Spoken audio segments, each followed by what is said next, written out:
Assalamualaikum warahmatullahi wabarakatuh. Halo semuanya. Perkenalkan, kami dari kelompok 33 akan membuat video konseling gizi dengan kasus gizi lebih pada bayi dan balita.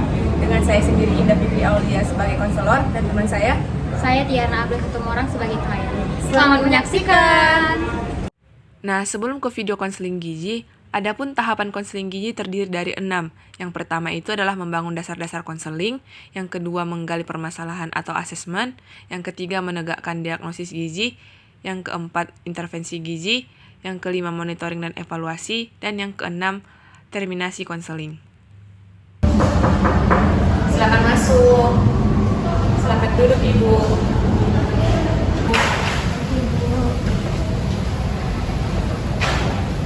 Selamat pagi Ibu. Selamat pagi Bu. Perkenalkan, saya Indah, ahli gizi yang akan mendampingi Ibu pada konseling hari ini. Sebelumnya dengan Ibu siapa? Saya Tiana Bu. Salam kenal ya Ibu Diana. Nah, tadi perjalanan ke sini bagaimana? Lancar atau enggak? Lumayan lancar sih Bu, tapi tadi di jalan sedikit macet. Kalau anaknya tidak ikut hari ini ya Bu? Enggak Bu, tapi saya dikit sama nenek. Terima kasih ya Ibu sudah menyempatkan datang hari ini. Saya tahu sebagai Ibu pasti aktivitasnya sangat banyak. Nah, di sini kita ngobrol santai saja ya Bu. Jadi Ibu tidak perlu merasa takut atau khawatir saat bicara. Saya ingin mendengarkan cerita Ibu tentang kondisi anak ataupun apa yang dirasakan anak-anak Ibu. Iya Bu. Oke Bu, kalau boleh tahu apa yang membuat Ibu akhirnya memutuskan berkonsultasi hari ini? Iya Bu, saya lagi kepikiran soal berat badan anak saya Bu. Soalnya akhir-akhir ini badannya semakin membesar Bu. Jadi akhir-akhir ini Ibu merasa khawatir ya terhadap berat badan anak Ibu? Iya Bu, kata orang sih itu hal yang wajar. Tapi saya takut terlalu berlebihan sih Bu. Wajar sekali Ibu merasa bingung. Kadang kita sebagai orang tua ini banyak mendapat anak-anak yang berbeda dari sekitar. Iya Bu, saya takut salah mengurus anak. Saya bisa memahami perasaan Ibu. Ibu tidak sendirian kok, banyak orang tua di luar sana memiliki kekhawatiran yang sama Bu. Yang penting sekarang Ibu sudah punya kepedulian terhadap kesehatan anak Ibu dan adanya keinginan Ibu mencari bantuan. Itu sudah langkah yang sangat baik Ibu. Iya Bu, saya memang ingin anak saya lebih sehat. Nah, baik Bu, nanti kita coba bahas secara pelan-pelan saja ya Bu tentang kebiasaan makan anak Ibu serta aktivitasnya sehari-hari. Jadi ya, Ibu tidak perlu merasa dihakimi. Iya Bu, saya juga senang mendengarnya. Ibu, saya senang mendengar. Nah, kalau boleh tahu Bu, nama anak Ibu siapa ya? Cindy Bu. Oke. Nah, untuk umurnya sekarang itu berapa tahun? Sekitar 4 tahun Bu. Nah, saya ingin konfirmasi Bu, nama anak Ibu Cindy, usianya 4 tahun ya Bu. Nah, untuk berat badan dan tinggi badan anak Ibu terakhir Ibu itu berapa ya? Terakhir berat badannya 24 cm, terus tinggi badannya 100 cm Bu. Oke, baik, terima kasih ya Bu. Nah, kalau dibandingkan dengan sebelumnya, Ibu merasa berat badan anak Ibu memang naik cukup cepat atau bagaimana? Iya Bu, akhir-akhir ini berat badan anak saya naiknya lumayan cepat sih Bu. Jadi Ibu mulai menyadari ada perubahan pada pertumbuhan anak Ibu ya? Iya Bu. Oke, baik Ibu. Kalau boleh tahu, bagaimana biasanya pola makan anak Ibu sehari-hari di rumah? Anak saya memang suka makan Bu. Kadang habis makan juga minta jajan. Nah, kalau untuk jajanan, biasanya di rumah itu konsumsi apa saja? Iya biasanya makan coklat, cookie, es krim, atau minuman manis Bu. Berarti makanan dan minuman manis ini cukup sering dikonsumsi di rumah ya Bu? Iya Bu, apalagi saya minta, jadi saya gak tega. Ibu berusaha agar anak Ibu tidak sepi dan tidak marah ya Bu? Iya Bu, kadang kalau nggak dituruti dia juga tidak tahu. Pasti cukup melelahkan ya Bu, apalagi menghadapi kondisi seperti ini. Iya Bu, jadi saya bingung. Nah, kalau untuk makan di rumah bagaimana Bu?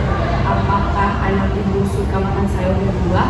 Kalau makan buah sih Bu masih makan, tapi kalau makan sayur sama sekali tidak suka. Nah, kalau untuk jenis buahnya, buah apa yang biasanya paling disukai anak Ibu? Pisang dan semangka Bu. Wah, berarti sebenarnya anak itu masih suka beberapa jenis buah ya Bu? Iya Bu. Nah, kalau untuk aktivitas sehari-harinya di rumah bagaimana Bu? Apakah anak Ibu itu lebih sering aktif bermain atau lebih sering bermain gadget? Anak saya lebih suka main HP sih Bu. Biasanya dalam sehari-hari berapa lama Bu bermain HP-nya? Lumayan lama sih Bu, bisa berjam-jam. Jadi gadget itu sering dipakai supaya anak lebih tenang saat ibu sedang ada aktivitas ya Bu. Iya Bu. Nah, kalau waktu makan, biasanya anak ibu itu makan sambil menonton juga atau bagaimana Bu? Iya Bu, sama nonton. Nah, menurut ibu sendiri, apa hal yang paling sulit dalam mencoba mengatur pola makan anak ibu? Iya Bu, mungkin karena saya capek harus bekerja, jadi lebih gampang saya rasa untuk mengikuti keinginan anak saya dibanding harus berdua sama Bu. Saya bisa memahami kondisi yang ibu rasakan. Mengurus anak sambil bekerja itu memang tidak mudah. Iya Bu, saya memang saat ini mau konsultasi gimana sih caranya mengurus pola makan anak saya. Tapi saya bingung Bu, mau mulai dari mana Bu.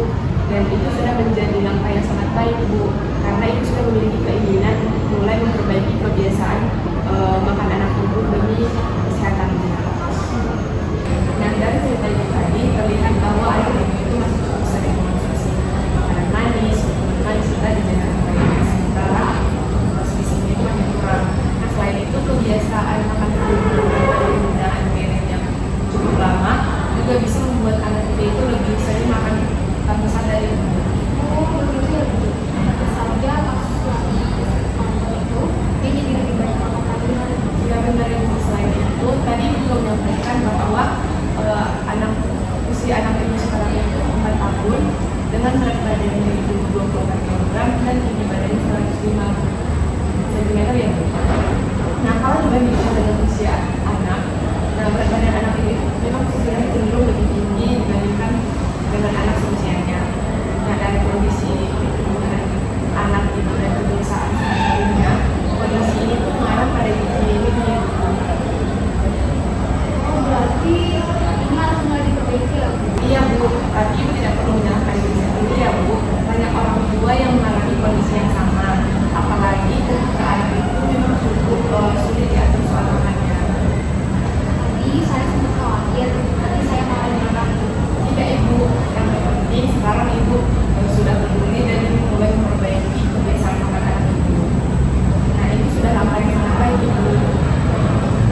Bu Tiana, dari yang telah Ibu ceritakan tadi, saya bisa melihat kalau sebenarnya Ibu sudah sangat berusaha membela anak Ibu. Hanya saja memang situasinya yang tidak selalu mudah ya Bu.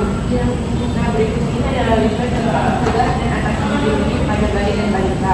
Nah, di sini itu dijelaskan beberapa kebiasaan yang bisa mempengaruhi kenaikan berat badan pada anak Bu. Misalnya itu konsumsi makanan bersaji secara berlebihan, makanan dan minuman terlalu sering, makanan tidak teratur, makan sambil menonton atau bermain gadget, aktivitas fisik yang kurang, serta screen time yang terlalu lama dan pola tidur yang tidak teratur. Iya Bu, setelah dipikir ternyata banyak yang sama ya Bu dengan kebiasaan anak saya. Dan itu sering terjadi tanpa disadari Bu. Nah, kalau pikir-pikir Bu, dari beberapa kebiasaan tadi menurut Ibu mana yang paling mungkin untuk mulai diperbaiki Bu? Mungkin mulai dengan makan minuman manis Bu. Itu pilihan yang sangat baik Bu. Nah, menurut Ibu apa yang mungkin bisa membantu supaya anak Ibu itu tidak sering minuman manis lagi? Mungkin dengan mengurangi stok minuman manis itu Bu. Wah, itu ide yang sangat baik Bu. Iya Bu. Nah, pada bagian ini juga dijelaskan Ibu pola makan yang dianjurkan pada bayi dan balita. Nah, untuk anak usia balita dianjurkan itu makan utama itu 3 kali makanan utama dan ditambah 2 kali selingan untuk seharinya Ibu. Oh, berarti memang nggak boleh dicoba makan ya Bu? Iya Bu, karena kalau anak terlalu sering memilih di luar jam makan, biasanya lebih mudah makan secara berlebihan ya Bu.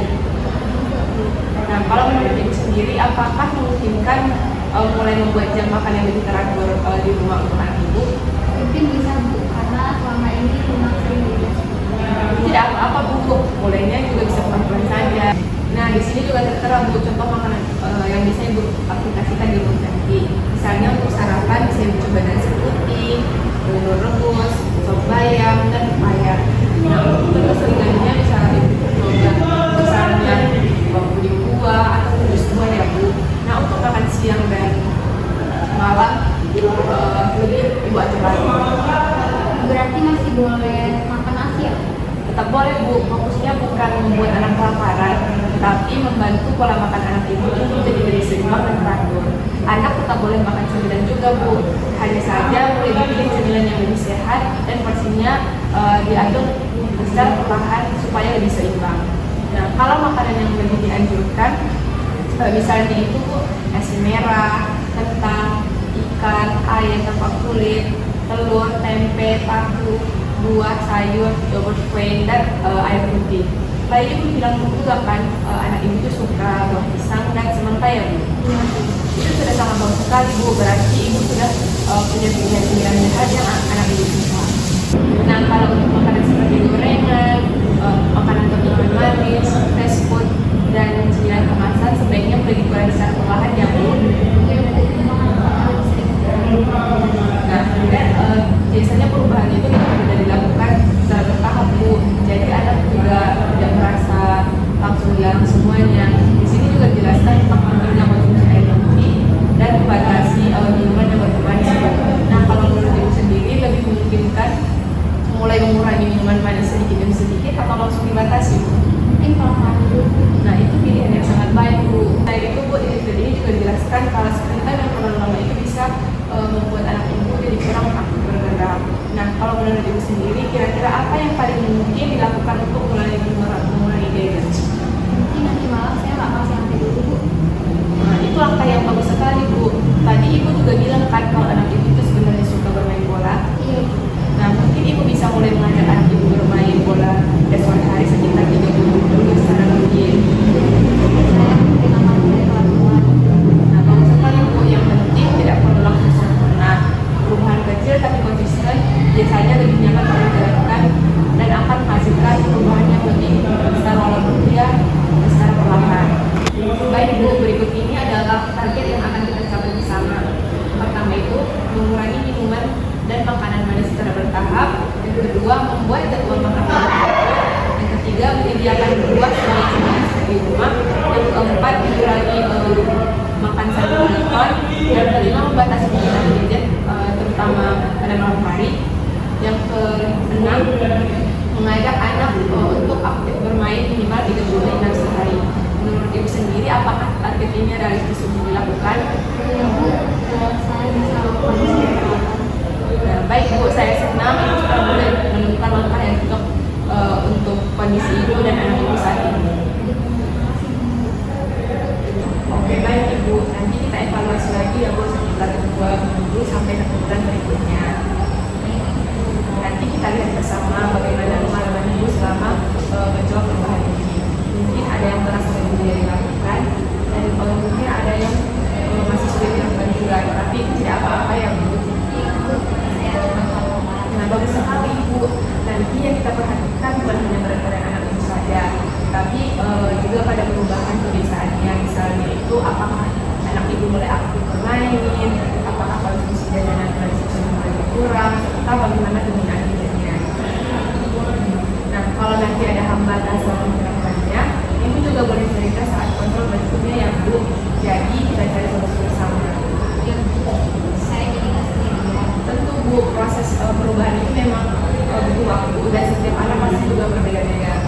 Iya Bu, terima kasih ya atas penjelasannya. Penjelasan sangat membantu saya. Baik Bu, sama-sama Ibu. Bu Diana, saya sangat mengapresiasi atas keterbukaan hari ini. Terima kasih Bu.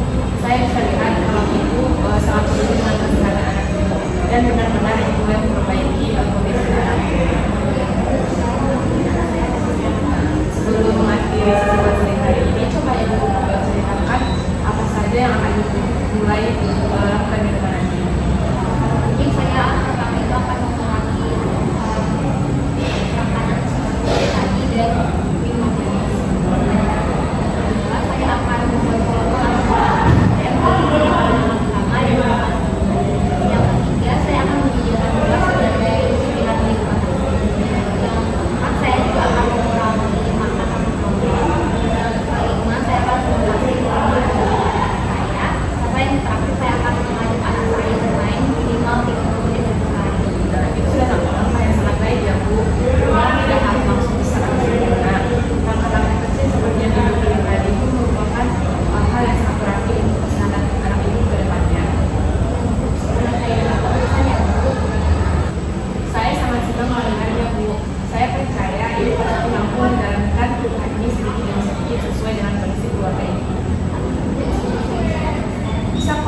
mungkin dijalani secara pelan-pelan saja dan tidak terlalu keras pada diri sendiri. Nah, event ini nanti bisa ibu bawa pulang ya Bu, supaya bisa membantu ibu mengingat kembali hal-hal apa saja yang sudah kita diskusikan tadi.